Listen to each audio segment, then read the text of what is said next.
hatari ya mizimu na madhara yake ni yapi baada ya kuona hatari zenyewe. Sasa leo tutakwenda kutazama hii mizimu na ifahamike kwa mujibu wa taratibu ya dini tukufu ya Kiislamu. Mizimu ni vitu ambavyo la yajuzu shar'an. Bila shaka leo tutakwenda kutazama aina ya mzimu unaoitwa ashafafu. Kama utakuwa katika ukoo wako au katika familia yako, ewe ndugu yangu ambaye unatufuatilia hivi sasa, kwanza atakuwa ni mzimu ambayo hauwezi kumwona hivi kwa jicho la kawaida. Familia nyingi sana zimeathirika na aina hii ya mizimu. Ndio utaona watu wa familia hiyo wanakuwa mafakiri, yani hakuna wanachoshika kikaongoka. Miongoni mwa dalili za kujua kwamba familia hii imeingia katika balaa la mizimu hii ambayo inaitwa ashafa, utaona vyombo vinakuwa vina cheza.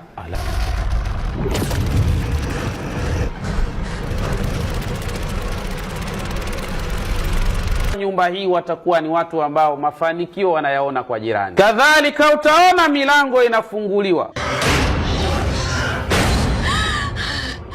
Baadhi ya nyakati unaweza ukafungua mlango, lakini ukakuta milango uliofungua imefungwa. Makochi yako umeyaweka vizuri kabisa, baadaye ukija unakuta yamehama kabisa. Unaweza ukaona kwa macho yako hata viti namna vinavyotembea. Kiti hakina mtu, lakini kinatembea, kinatoka mahala kwenda mahala pengine. Kini miongoni mwa dalili hatari ambazo zitazokujulisha ya kwamba wewe mmetawaliwa na aina ya mzimu unaoitwa ashafaf. Ni mtu kuwa na maandishi, yani anaandikwa katika sehemu ya mwili wake, lakini kuna wakati anaweza akaona alama za nyayo au alama za mikono katika kuta za nyumba yake. Vituko vyote hivi inavyofanya ni kwa sababu ya wanafamilia au wanaukoo wajue kwamba mzimu upo na sasa unahitaji kufanyiwa matambiko. Anachinjwa mnyama, ile damu inachanganywa katika pombe pale. Baada ya kufanyika yale mambo, sasa ule mzimu unajitokeza. Ima utokeze dhahiri au ima utokeze kwa mmoja katika wanafamilia akiwa kalala, na unakuja kumwambia, mimi ndio mzimu wa baba yako, naitwa kadha, lakini tunahitaji pafanywe kadha. Tunahitaji mtoto mmoja ili kuacha maisha yenu yaende sawa sawa. Kiondoka unaona kunapatikana ahueni kwa wanafamilia. Unaona sasa yale mambo akifanya anatiki. Ndio unaona kila mwaka lazima aondoke mtu, lazima. Tunasema haya ili kukuzindua wewe ndugu yangu ambaye unatufuatilia, ili uifanyie x-ray familia yako pamoja na ukoo wako. Ukibaini haya yapo, chukua juhudi za maksudi. Mawasiliano zaidi tupigie katika nambari zifuatazo: 0748869733 au 0659869734.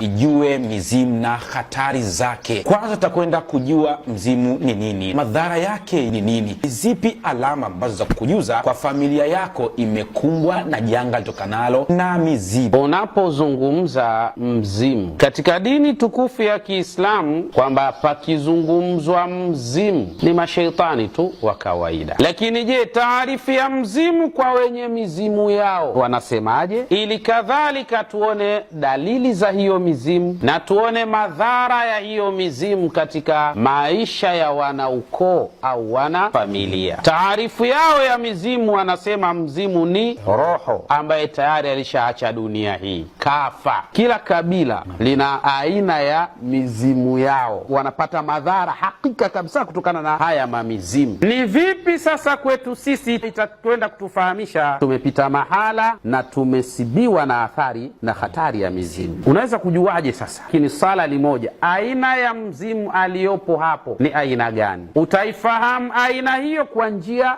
gani? Utaifahamu kwa taratibu gani? Mitego yake namna inavyotegwa, lakini namna ya kuitegua panahitaji umakini. Fuatilia darsa zote za mizimu, zitakupa kitu kikubwa sana ambacho bila shaka kitu hicho utakwenda kuona matunda mazuri kabisa kwa hurma na utukufu wake Allah. Mawasiliano zaidi tupigie katika nambari zifuatazo: 0748869733 au 0659869734.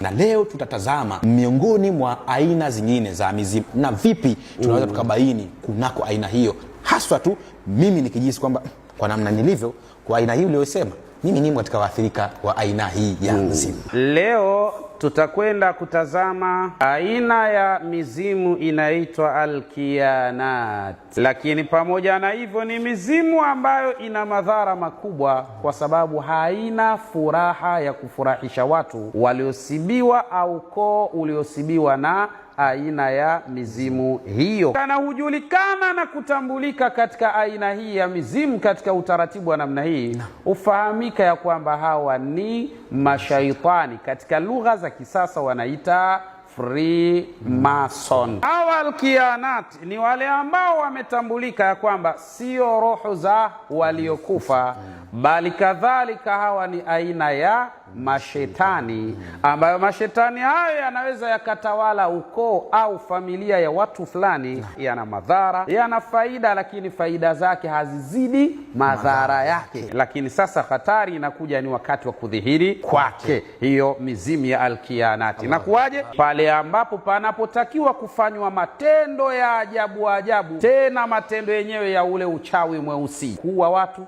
Ni uchawi mweusi ni ule uchawi ambao kazi yake ni kuharibu kazi za watu. Uchawi mweusi ni ule ambao kazi yake ni kuharibu biashara za watu. Nayo hiyo mizimu ni mahiri sana, ni hodari sana katika kueneza hofu kwa wana wa familia. Wasiwasi mwingi unakuwa umetawala wanafamilia au wana wa ukoo, na hata kutengeneza hasira. Watu wanakuwa na ghadhabu sana, watu wanakuwa na hasira sana, wengine wanafikia hatua ya kujinyonga, lakini kadhalika na wengine wanafikia hata hatua ya kujifanyia matendo ambayo katika akili ya kawaida mtu hawezi kufanya vitu vya hali ya namna hiyo. Wale ambao walio katika ukoo ambao losibiwa na hatari na athari ya mizimu hii ambayo inaitwa alkianat, mara nyingi sana watakuwa ni watu wenye maradhi ya aina mbalimbali. Yani koo itakuwa imetawaliwa sana na maradhi. Kama hii mizimu itakuwa imetawala katika ukoo fulani, ndio utaona ukoo huo wote watu wanakuwa walevi kupindukia. Ndio utaona ukoo huo watu wanafanya ufuska kupindukia. Ndio utaona ukoo huo watu wanafanya maovu ya kupindukia. Yani matendo yao ni yale matendo ya maajabu na mauzauza tu. Lakini watoto wote hovyo kabisa. Yani wameharibikiwa kabisa hao watoto. Hawataki kazi, na wakipata kazi wanafanya mauzauza hapo kazini. Anaweza akaja mke anaomba talaka bila sababu. Hana mtu mwingine labda anapokwenda kwa mtu huyo, hapana, wala hana sababu ya msingi inayomwambia yeye kufanya hivi. Jitazame vizuri, hapo pana hatari ya uwepo wa aina ya mizimu inaitwa alkianat, ambayo ni hatari, inaleta mabalaa katika mazingira kama haya. Hii hali inatisha sana. Ewe ndugu yangu, ukijiona haya tunayoyasema yapo yaliyodhihiri upande wako, chukua hatua za maksudi. Hata kama utajiona umefanikiwa, mwisho wake ni kuingia kubaya, na mwisho wake ni kupata madhara makubwa sana na yenye hatari na athari mbaya sana upande wako katika hali ya namna moja au nyingine. Inshallah, bila shaka kuitegua mitego ya kimizimu kunahitaji ilmu kubwa sana. Kunahitaji stepu za hali ya juu, lakini kunahitaji umakini sana, kwa sababu ukikosea step moja, madhara yanarejea kwako mfanyaji na kwa yule anayefanyiwa, ambayo ni hatari sana. Panahitaji hisabu za kutosha, panahitaji maarifa ya kutosha. Ikiwa kama hujajipanga kufanya jambo la hili jambo kulimaliza, usilikurupukie na wala usiliingie hili jambo, kwa sababu lina hatari kubwa sana katika afya na maisha. Mawasiliano zaidi tupigie katika nambari zifuatazo: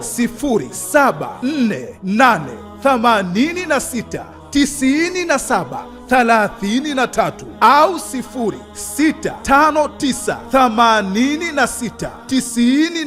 0659869734.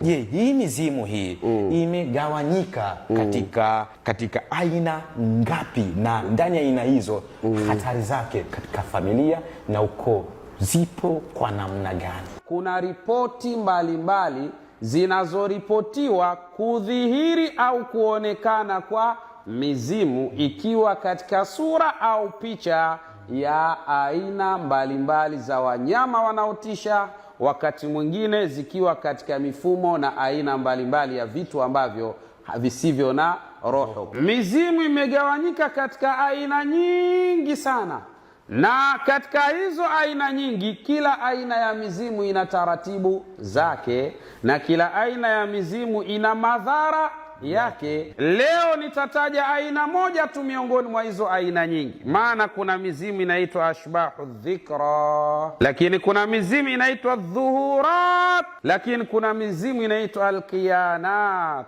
na kuna mizimu inaitwa al-ashbahu tafauliya, kuna mizimu inaitwa ashbahu ailiya. Leo mimi nitasema aina moja tu kati ya aina hizo za mizimu. Jichunguzeni, iwapo mtayaona yale ambayo tunayoyazungumza, haraka chukueni hatua za maksudi kabisa kuondosha balaa hilo. Tunaposema ashbahu dhikra, kwa maana mizimu hii ambayo inaitwa dhikra, hii inakuwaje al-akhi Sheikh Hussein bin Diwan? Kwa maana ni mizimu ambayo inayojitokeza pale ambapo panapotokea baadhi ahdathi, baadhi ya matukio, ndio inadhihiri pale. Ikishadhihiri inasema au inatoa ishara za aina kadha. Sasa watu inatakiwa wazifate zile ishara zilizoelezwa na hiyo mizimu. Au ni mizimu ambayo huwa inajitokeza pale ambapo hapajafanywa tambiko katika muda wa mwaka mzima,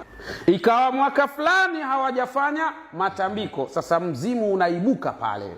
Ukiibuka, maana yake unakuja kuwakumbusha, kwa nini hamjafanya ile ada yetu, kwa maana kawaida yetu ya kila mwaka. Ataondoka mtu hapa, na kweli kama watu wasipofanya anaondoka mtu kweli. Mizimu ni viumbe hatari sana. Hata kama utaona ana msaada kwako, mwisho wa msaada ni wewe kuingia katika mtego wake, na hatari inakuwa kubwa katika hali ya aina moja au nyingine. Familia nyingi zimeumia. Usihofu kutumia gharama kumaliza haya matatizo biidhnillah subhanahu wa ta'ala. Angalia vichekesho hivi, yani watu wanafanya tambiko. Tambiko hili wanamridhisha mzimu. Katika kule kumridhisha mzimu, maana yake ni kwa sababu ya uhai wa watu walio duniani katika hali ya namna moja au nyingine. Hii ni hatari sana. Lakini kadhalika mzimu namna ulivyo, huwa unaweka muda maalum kutokana na kataba namna ambavyo alizoingia, lakini kadhalika na kutokana na tukio maalum. Utajikuta wewe hapo ulipo na katoto kamoja tu, lakini katika mkataba yeye anasema anataka apite na ako katoto. Hata kama mikataba yenu itakuwa umchinjie mbuzi mathalan, au mchinjie kondoo, au mchinjie ng'ombe, hata ngamia, lakini kanuni ya hawa mizimu ana tabia ya kubadilika. Baadaye atakuja kusema hapana, ngamia kwa sasa hanitoshi. Sasa nini? Nasema namtaka mwanafamilia mmoja, na kwa kuwa tayari wewe ulishasaini kwa damu yako, lazima ataanza sasa kutafuna familia katika hali ya namna moja au nyingine. Na wapo watu wamedhurika sana kupitia mizimu, lakini mafanikio ya kimizimu hayadumu daiman. Yani hayadumu milele, bali yani mwisho wa siku ni mtu kujikuta anaingia matatizoni yeye mwenyewe au familia yake katika hali ya aina moja au nyingine. Hii ni hatari sana, al-akhi Sheikh Hussein bin Diwan. Aina moja ya mzimu ambayo nilosema nitaizungumza leo ndio hiyo ashbahu dhikra biidhnillah subhanahu wa ta'ala. Mawasiliano zaidi tupigie katika nambari zifuatazo: 0748869733 au 0659869734.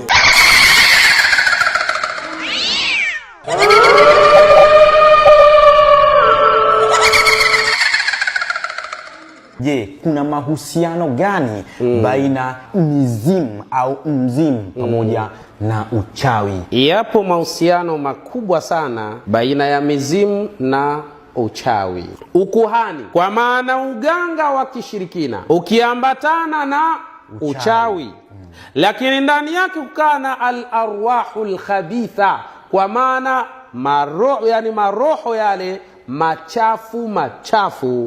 Basi hivi vikiungana kwa pamoja vinatengeneza al-ittisalul jasadiyu ma'al ashbahi, yani vinatengeneza mahusiano ya kimiili ya wana wa ukoo au wana wa familia pamoja na mizimu. Ndio maana tukasema kuna step maalum za kukanyaga, na hili jambo sio la kulikurupukia. Ikiwa mtu hujajiandaa katika maandalizi yaliyokuwa bora, ni bora kuachana nalo, kwa sababu madhara yake ni makubwa iwapo utakosea katika kutegua zile njia. Tumetazama namna ambavyo mahusiano baina ya uchawi pamoja na mizimu. Sasa tunaomba kujua, je, sifa za mizimu wanakuwa na sifa za namna gani? Jambo la kwanza kabisa, sifa zao huwa ni wanapenda sana kujipamba kwa rangi za aina tofauti tofauti. Huwa wanapenda rangi ya kijivu. Ndio rangi ambayo wanaipenda, li'annahu aqrabu minan nar, kwa sababu ni rangi iliyo karibu na moto katika hali za namna hiyo. Allahu Akbar. Wanapenda sana rangi nyeusi, na ndio maana tunasema mtu akiwa anaota sana watu wamevaa nguo za rangi moja, basi hii ina ishara ya kwamba huyu inawezekana kaishaingizwa katika taratibu za kimizimu. Inawezekana mwenyewe kwa hujitambui, lakini hii ni hatari sana. Au rangi nyekundu ni katika taratibu ambazo zinazoweza kuonyesha huyu mtu tayari ameingizwa katika sala la mizimu, kwa sababu hii ni sifa miongoni mwa wasfu wa mizimu. Halika vile vile miongoni mwa sifa zao, mizimu huwa ina mapembe katika vichwa vyao. Allahu Akbar.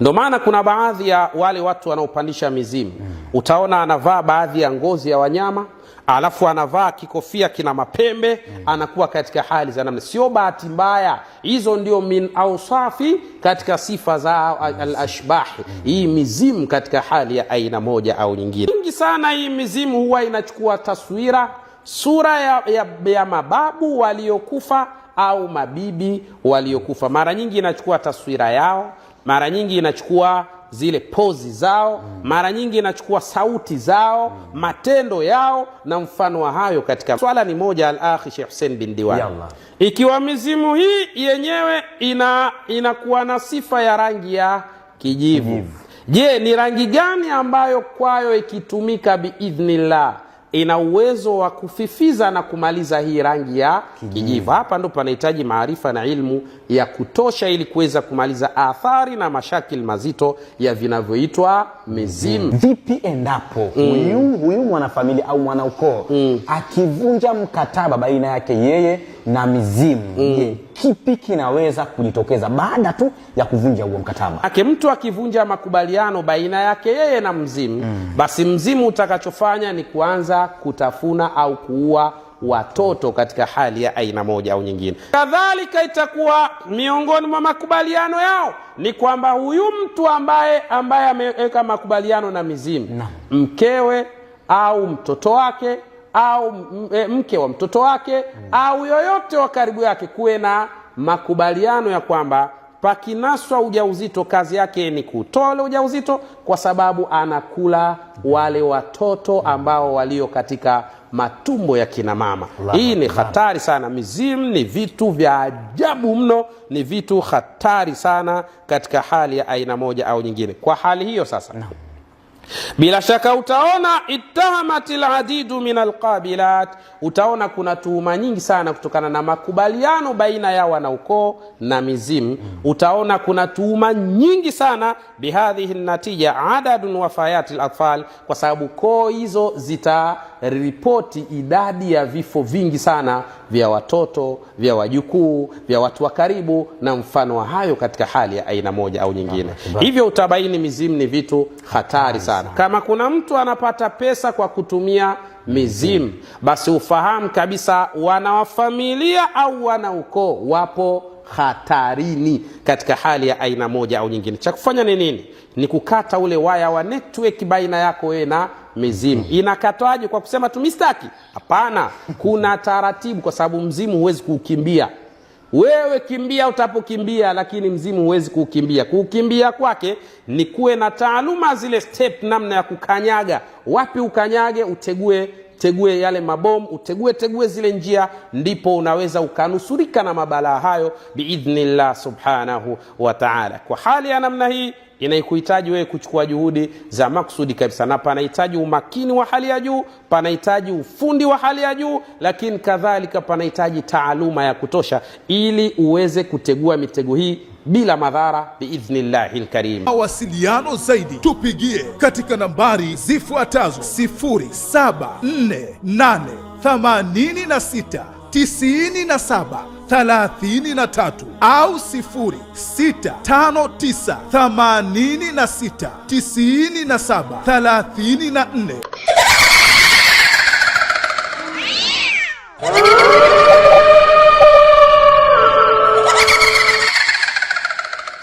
Kualike rasmi sasa. Leo niko na maswali ambayo ni muhimu sana, ambayo litabeba misingi ya aina mbili.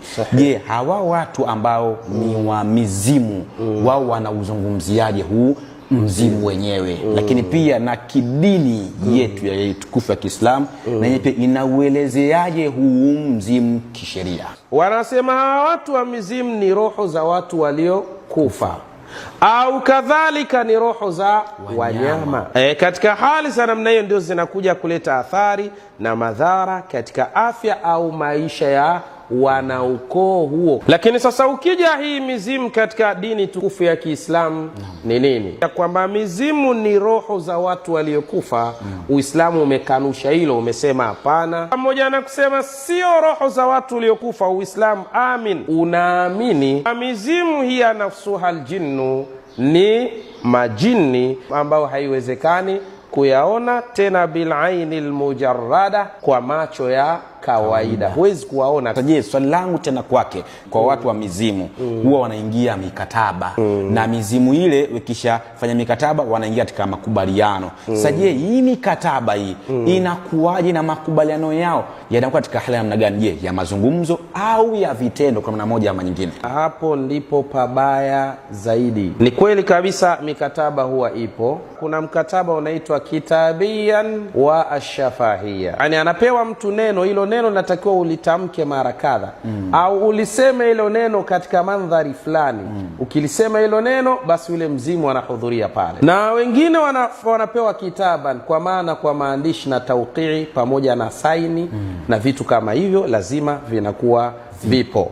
Hatua za mwanzo watu wataona mambo yao yanakuwa safi sana, lakini kila jinsi hatua zinavyokwenda wataona mambo yanazidi kubadilika. Anaanza kutafuna mmoja baada ya mwingine, na wengi sana katika hao wana wa ukoo wanakuwa wamewekwa alama katika miili yao, ima kwa kuwa wanajua au kwa kuwa hawajui. Viumbe hatari sana. Iwapo kama ukoo wenu una mizimu, iwe wewe uko Ulaya, mizimu yenu iko Afrika, bado huwezi kuukimbia mzimu. Akihisi yeye ndo anayetumikiwa na yule mzimu, lakini kumbe ni yeye ndio anayemtumikia mzimu. Wanakoo zote, hebu jitathminini hapo mlipo, na mkiona tayari balaa hili lipo katika ukoo wenu, hebu chukua juhudi za maksudi. Ni hatari sana hii kitu. Moja katika mikataba yao al-akhi Sheikh Hussein bin Diwan huwa hivi: thamani ya sadaka ambayo anayopewa mzimu, iwe unataka ndivyo itakavyokuwa, iwe hautaki ndivyo itakavyokuwa. Ndio utamwona mtu kwanza ataanza kubadilika. Alikuwa ni mtu genius, akili nzuri sana, utamwona tayari anaanza kupoteza. Lakini alikuwa ni mtu mfanya kazi mzuri sana, utaona anaanza kuikataa kazi yake.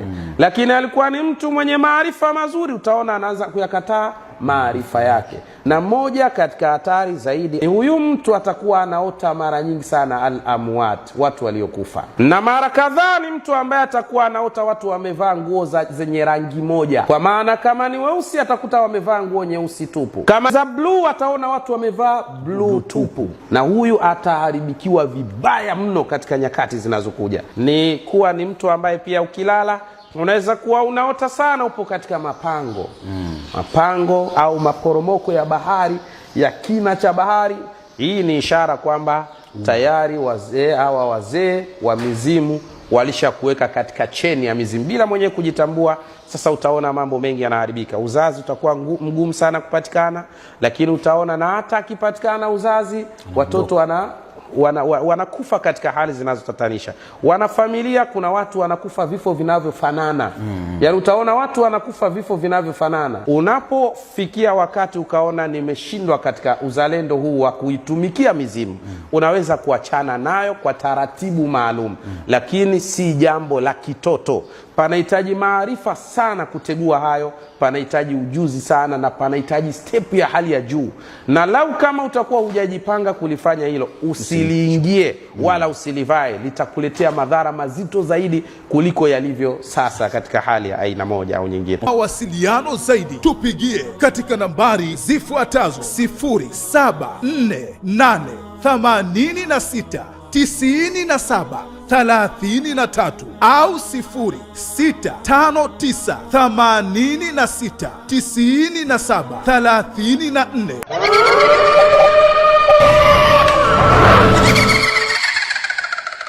Aina nyingine ambayo ni hatari sana ya hii mizimu ni aina gani, na hatari zake na matendo yake ni yapi, na wanakuja katika mfumo wa namna gani? Adhuhurat ni aina hatari kabisa ya mizimu. Hii ni aina ya mizimu ambayo inaweza ikajitokeza katika sura ya mabibi au mababu ambao waliokufa, na tena wanaweza kuona bi'ainil mujarradi, kwa jicho la kawaida kabisa. Ipo mizimu ambayo mtu anakuwa anahisi, kwa maana anajiona kazi zake ni ngumu, anajiona mambo yake hayaendi, anajiona ndoa yake haina furaha. Hisia zinamtuma hiki kinachofanya haya hakuna kingine bali ni mizimu. Lakini aina ya mizimu inaitwa dhuhurat, ni mizimu ambayo kanuni yake unaiona dhahiri kabisa. Ima inawezekana ukaiona yaqadha, ukiwa macho kabisa, na ima unaweza ukaiona fil manam, ukiwa usingizini. Ndio pale utaona mtu akiwa usingizini inamjia ndoto, inamwambia mimi ni babu yako ambaye niliokufa zamani sana, nimekuja kwa lengo la kukulinda, lakini kadhalika nimekuja kwa lengo la kukuambia 1, 2, 3. Kuna jambo ambalo limetokea hapa katika ardhi ya Morogoro. Mtu mmoja yeye alikuja kutuhadithia kuhusiana na balaa la mizimu inavyotafuna familia yake. Alikuwa siku moja amelala, baada ya kuwa amelala akamjia mtu ndani ya usingizi wake. Lakini cha ajabu, mtu huyo ana mapembe. Mtu huyo amevaa mavazi meusi na mkononi mwake ameshika fimbo ya shaba. Mimi ni babu wa babu yako, na mimi ndio ambaye ninatawala katika familia yenu. Ni watu ambao bila shaka mna mali nyingi sana, lakini mali zenu zimekaliwa kutokana na nyinyi hamtekelezi taratibu za kimizimu. Miongoni mwa maelekezo anamwambia, mtafute yule mtoto wako ambaye unampenda sana, yani umue we mwenyewe kwa mikono yako, alafu katika sehemu zake za siri ukate sehemu fulani katika sehemu za siri. Atafutwe njiwa mweupe sana, damu yake iwekwe katika chungu, na zile sehemu za siri za yule mtoto ziwekwe mule katika chungu. Kisha baada ya hapo utaona namna ambavyo mali itakuwa ina sheheni na kutawala katika wana wa familia hiyo. Usiku wa pili akamjia tena yule bibi na akamwambia, usipotekeleza haya basi familia itakuwa katika mashaka makubwa sana. Alikuwa na mtoto wake takriban wakati huo anasoma darasa la 5, mtoto mzuri mashallah. Akamchukua kaenda naye porini, baba yake wa kumzaa. Baada ya kumua akamkata zile sehemu zake za siri, katafutwa njiwa kama jinsi alivyoelekezwa, kachinjwa yule njiwa, imewekwa damu yake katika chungu, kaweka na zile sehemu za siri, yakafanywa ya kufanywa katika mazingira kama hayo. Yule bana inafika asubuhi anakuta kitita cha pesa. Kwa imefika miezi 8, bibi kaja, badala ya kuja tena katika usingizi akaja dhahiri. Sasa wakati umefika wa kutoa kafara, kwa sababu chakula chetu sisi ni kafara. Tunahitaji mmoja katika watoto wako, la sivyo huu mtego unageuka unarudi kwako mwenyewe. Tajiri unapanda na familia inazidi kupukutika. Wewe ambaye unaota sana al-amwat, watu waliokufa, chukua hatua sana. Inawezekana upo katika orodha ya wale ambao tayari wameshawekewa alama, ili wewe uwe sehemu ya kafara, ili mtu fulani au watu fulani katika ukoo na familia wao wapae kimaisha. Ndio yapo baadhi ya majumba mizimu inatembelea kila kukicha. Ukiwa usiku mtu ataona vivuli vinatembea, atasikia nyayo zinatembea. lakini mwingine anaweza kuona kama nuru pap afu inapotea. Mwingine anaweza kuona kama kiumbe fulani alafu kinapotea. Ndio maana utaona katika ukoo kuna mtu mmoja hazbani, jua yule mtu ndio mtu ambaye anaivuta utajiri katika koo hizo. Wakati wao wamekuwa wenda wazimu, kuna wana wa familia huku wao wanapaa kiuchumi. Yanarudi pale pale, suala la kutegua mitego ya kimizimu sio jambo la kitoto. Ni jambo ambalo linahitaji step za maalum kabisa na kuwa na ilmu kubwa na maarifa ya kutosha kuona unakanyaga wapi ili kutegua mashakili ya mizimu hiyo biidhnillah subhanahu wa ta'ala, kwa sababu ukikosea kidogo madhara makubwa yatakuja kwako mfanyaji na yatakwenda kwa anayefanyiwa. Kwa hiyo lazima kuwe na umakini wa hali ya juu, lakini na utendaji wa hali ya juu biidhnillah subhanahu wa ta'ala. Kheri zitakwenda kupatikana biidhnillahil karim. Mawasiliano zaidi tupigie katika nambari zifuatazo: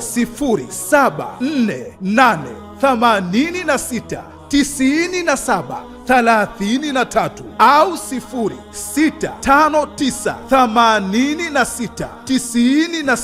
0659869734. Tuna kitu kinachoitwa mzimu au mizimu. Hawa mizimu ni nini? Tunaposema mzimu ni nini, maana yake tunataka definition ya mzimu. Hii ni mfanano wa roho za watu waliokufa. Huu ndio unaitwa mzimu. Mizimu ipo na ina madhara makubwa sana katika afya na maisha ya binadamu. Wengi hujikuta wanaingia katika matatizo mazito.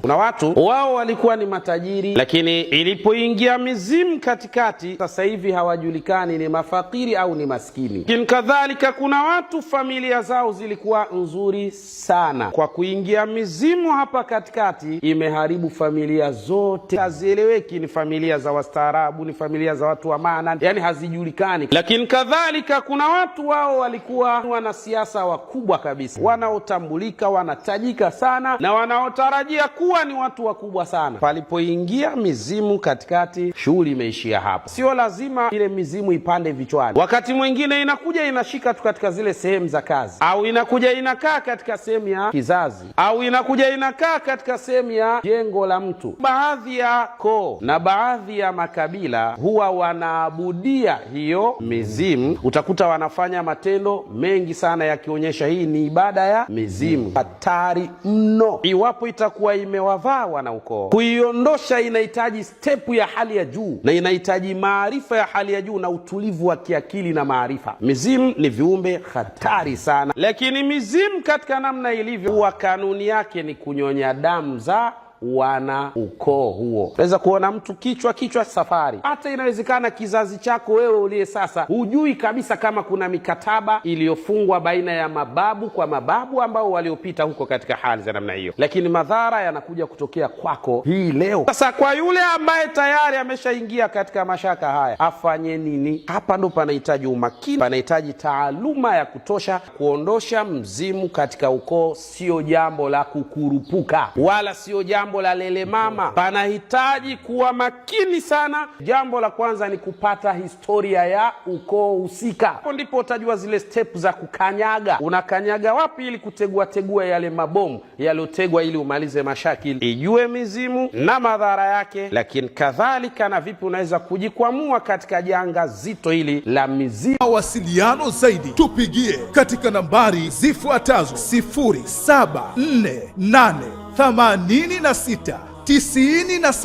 0748869733 au